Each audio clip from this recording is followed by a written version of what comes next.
हमेशा सुर्खियों में बने रहने वाले राज्यपाल सत्यपाल मलिक एक बार फिर चर्चा में है।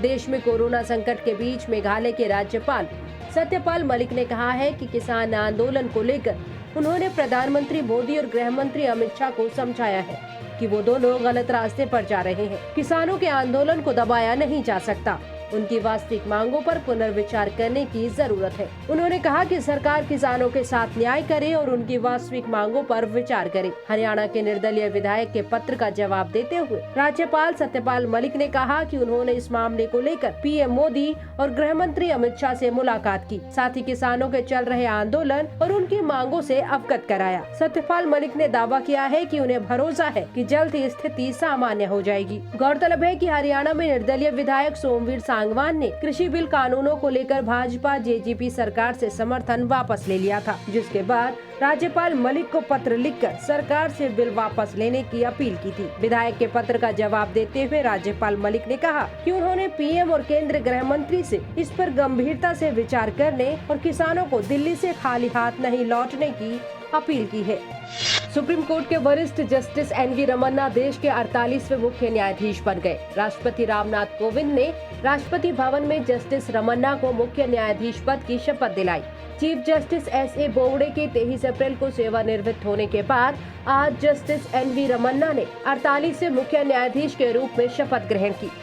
सुप्रीम कोर्ट में जस्टिस रमन्ना का कार्यकाल 26 अगस्त 2022 तक है, यानी वो 2 साल से भी कम समय के लिए मुख्य न्यायाधीश के पद पर रहेंगे।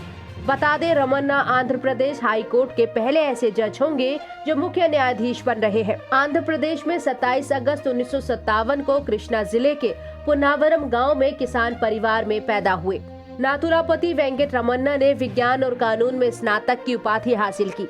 रमन्ना ने 10 फरवरी 1983 को वकील के रूप में न्यायिक करियर शुरू किया। इसके बाद उन्होंने आंध्र प्रदेश हाई कोर्ट, केंद्रीय प्रशासनिक ट्राइब्यूनल और सुप्रीम कोर्ट में प्रैक्टिस शुरू की। 27 जून 2000 को वो आंध्र प्रदेश हाई कोर्ट के स्थायी न्यायाधीश नियुक्त हुए। उन्होंने 10 मार्च 2013 से 20 मई 2013 तक आंध्र प्रदेश हाई कोर्ट के कार्यवाहक मुख्य न्यायाधीश के तौर पर काम किया। न्यायाधीश रमन्ना को 2 सितंबर 2013 में दिल्ली हाई कोर्ट के मुख्य न्यायाधीश के तौर पर पदोन्नत किया गया। जस्टिस रमन्ना को 17 फरवरी 2014 को सुप्रीम कोर्ट का न्यायाधीश नियुक्त किया गया। यहाँ उन्होंने कई चर्चित और अहम मुकदमों की सुनवाई करने वाली पीठ की अगुवाई की या फिर पीठ के सदस्य रहे। इसमें इंटरनेट के जरिए सूचना पाने के अधिकार को मौलिक अधिकारों में शामिल किया जाना अहम रहा। केंद्रीय गृह मंत्री अमित शाह ने गुजरात में गांधीनगर के कोलवाड़ा गांव में आयुर्वेदिक अस्पताल में ऑक्सीजन प्लांट का उद्घाटन किया। इस मौके पर अमित शाह के साथ गुजरात के मुख्यमंत्री विजय रूपाणी और उप मुख्यमंत्री नितिन पटेल मौजूद रहे। अस्पताल में 280 लीटर प्रति मिनट की क्षमता वाला एक प्लांट स्थापित किया गया है। प्लांट में एक दिन में 400 क्यूबिक मीटर ऑक्सीजन का उत्पादन होगा। प्लांट में 65 से 70 जंबो सिलेंडर की क्षमता है। यहाँ आयुर्वेदिक अस्पताल में 200 बेड का कोविड अस्पताल स्थापित किया गया, जिसमें 100 बेडों के ऑक्सीजन की भी व्यवस्था की गई है। उद्घाटन के बाद केंद्रीय गृह मंत्री अमित शाह ने कहा कि आज एक नए ऑक्सीजन प्लांट का उद्घाटन किया गया है। मरीजों को प्रति मिनट 280 लीटर हवा देकर प्लांट का उद्घाटन किया गया। सरकार ने बड़े गैस सिलेंडर भी बदले हैं। इस आपूर्ति के बाधित होने पर किसी प्रकार की जनहानि नहीं होगी। ये 280 लीटर ऑक्सीजन का एक नया जनरेटर होगा जो हमारी ऑक्सीजन की जरूरतों को पूरा करेगा।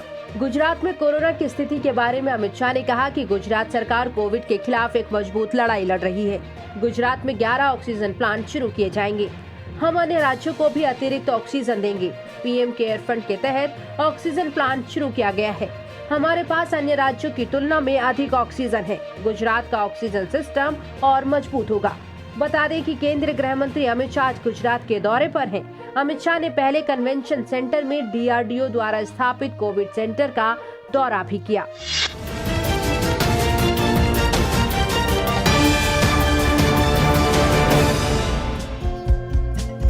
हमारे चैनल को लाइक, शेयर और सब्सक्राइब जरूर करें और नई अपडेट्स के लिए बेल आइकन दबाना ना भूलें।